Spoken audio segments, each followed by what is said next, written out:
ആളുകൾ ആക്രമിക്കപ്പെടുന്നു, കൃഷി നശിക്കുന്നു. ഈ ഘട്ടത്തിൽ പോലും അനുവദിക്കപ്പെട്ട ഫണ്ട് എന്ന് പറയുന്നത് ഈ ബജറ്റിൽ പോലും അനുവദിക്കപ്പെട്ടത് വളരെ തുച്ഛമായ തുക മാത്രമാണ്. എനിക്ക് തോന്നുന്നത് ഈ ബജറ്റിൽ അത് വന്യജീവി ആക്രമണം പ്രതിരോധിക്കാൻ ഇത്തവണത്തെ ബജറ്റിൽ സംസ്ഥാനത്തൊട്ടാകെ അനുവദിച്ചത് 48.85 കോടി രൂപ മാത്രമാണ്.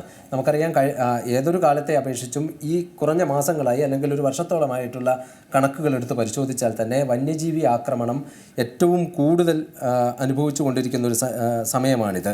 2 ആഴ്ചക്കിടെ വയനാട്ടിൽ മാത്രം കാട്ടാന ആക്രമണത്തിൽ കൊല്ലപ്പെട്ടത് 2 പേരാണ്. കഴിഞ്ഞ മാസം 31-നാണ് മാനന്തവാടി തോൽപ്പെട്ടിക്ക് സമീപം ലക്ഷ്മണൻ എന്നൊരാളെ കാട്ടാന കൊലപ്പെടുത്തിയത്. കഴിഞ്ഞ 10 വർഷത്തിനിടെ വന്യജീവി ആക്രമണത്തിൽ വയനാട്ടിൽ മാത്രമുള്ള കണക്കാണ്. അവിടെ മാത്രം കൊല്ലപ്പെട്ടത് 54 ജീവനാണ്. ഈ 54-ൽ 42 പേരെയും കാട്ടാനയാണ് കൊലപ്പെടുത്തിയത്. മറ്റ് വന്യജീവികൾ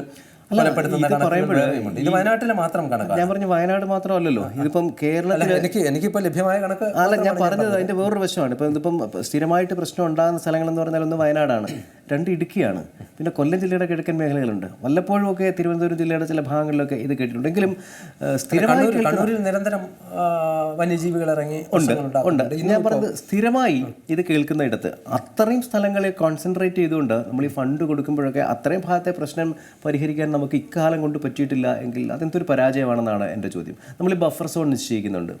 ഈ കാടിൻ്റെ അതിർത്തിയിലേക്ക് കയറി താമസിക്കുന്നതിനും അവിടെ നമ്മൾ കൃഷി ഇറക്കുന്നതിനും അവിടെ അങ്ങോട്ടും ഇങ്ങോട്ടും കയറി ഇറങ്ങുകയൊക്കെ ചെയ്യുന്നതിന് ബഫർ സോൺ നിശ്ചയിക്കുന്നുണ്ട്. വളരെ ശാസ്ത്രീയമായിട്ടുള്ള അടിസ്ഥാനത്തിലാണല്ലോ നമ്മൾ ചെയ്യുന്നത്. പക്ഷേ ഇപ്പോഴും ആ ബഫർ സോണിൻ്റെ വിഷയത്തിൽ നമ്മൾ തർക്കമാണ്. അതായത് അതിനോട് ചേർന്ന് കിടക്കുന്ന കുടിയേറ്റ കർഷകരോ അല്ലെങ്കിൽ അതുമായിട്ട് ചേർന്ന് കിടക്കുന്ന പ്രദേശങ്ങളിൽ താമസിക്കുന്ന മനുഷ്യരോ ഉന്നയിക്കുന്നത് 1 കിലോമീറ്റർ ബഫർ സോൺ എന്ന് പറയുന്നത് അത് ഇത്തിരി കൂടുതലാണ്, കുറേ കൂടെ നമുക്ക് അകത്തോട്ട് കയറാനുള്ള സ്ഥലം വേണമെന്നാണ് അവരിപ്പോഴും ചോദിക്കുന്നത്.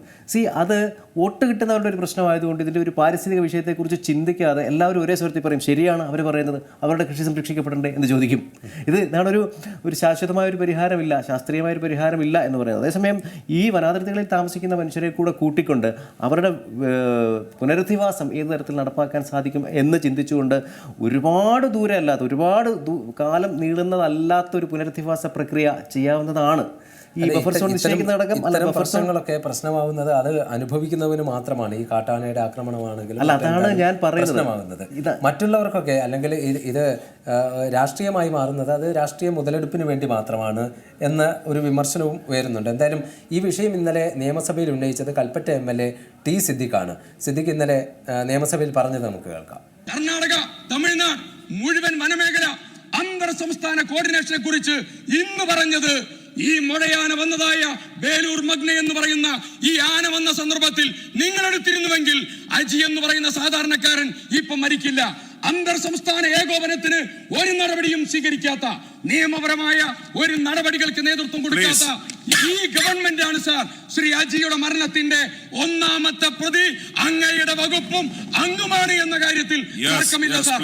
സർക്കാരിനെതിരെ രൂക്ഷ വിമർശനം ഇന്നലെ നിയമസഭയിൽ പ്രതിപക്ഷം ഉന്നയിക്കുകയുണ്ടായി. എന്നാൽ ഇതിൽ നിയമസഭയ്ക്ക് അകത്താണെങ്കിലും നിയമസഭയ്ക്ക് പുറത്താണെങ്കിലും കൃത്യമായൊരു മറുപടി ഈ വകുപ്പ് മന്ത്രി, വനം മന്ത്രിയുടെ ഭാഗത്തുനിന്ന് ഉണ്ടാകുന്നില്ല എന്നതാണ് മറ്റൊരു വിമർശനം. അത് പ്രതിപക്ഷം അത് ഉന്നയിക്കുകയും ചെയ്യുന്നുണ്ട്. വളരെ രാഘവത്തോടു കൂടിയാണ് പല ആളുകളും ഇങ്ങനെ പല ഘട്ടങ്ങളിലായി കൊല്ലപ്പെടുമ്പോഴും അല്ലെങ്കിൽ വ്യാപകമായി കൃഷി നശിപ്പിക്കപ്പെടുമ്പോഴും ലാഘവത്തോടെയാണ് വനം മന്ത്രി ഇത് കാണുന്നത് എന്ന് പ്രതിപക്ഷം വിമർശിക്കുന്നുണ്ട്. അവിടുത്തെ നാട്ടുകാർ വിമർശിക്കുന്നുണ്ട്. അതുമാത്രമല്ല, അദ്ദേഹത്തിൻ്റെ പാർട്ടി NCPക്ക് ഇപ്പോൾ 2 വിഭാഗമുണ്ട് ദേശീയ തലത്തിൽ തന്നെ. അതിൽ ഒരു വിഭാഗം കേരളത്തിൽ ശശീന്ദ്രനെ എതിർക്കുന്ന വിഭാഗം, അവരാണ് ഔദ്യോഗിക പക്ഷം എന്ന് പറയുന്നു. അവർ പോലും ശശീന്ദ്രനെതിരെ വലിയ വിമർശനമാണ് ഉന്നയിച്ചിരിക്കുന്നത്. എന്തായാലും ഇതിൽ കൃത്യമായ നടപടികൾ ഉണ്ടാകുന്നില്ല. പല സംഭവങ്ങൾ സംസ്ഥാനത്തിൻ്റെ വിവിധ ഭാഗങ്ങളിൽ ആവർത്തിക്കപ്പെടുമ്പോഴും ബിനോയ് ഇവിടെ സൂചിപ്പിച്ചതുപോലെ ഫലപ്രദമായി ഇതിനെ പ്രതിരോധിക്കുന്നതിന് വേണ്ടിയുള്ള നടപടികളൊന്നും തന്നെ ഉണ്ടാകുന്നില്ല. ഏറ്റവും പുതിയ വാർത്തകളും വിശേഷങ്ങളും വിരൽത്തുമ്പിലറിയാൻ സീ മലയാളം ന്യൂസ് എല്ലാ ഡിജിറ്റൽ പ്ലാറ്റ്ഫോമുകളിലും ലഭ്യം.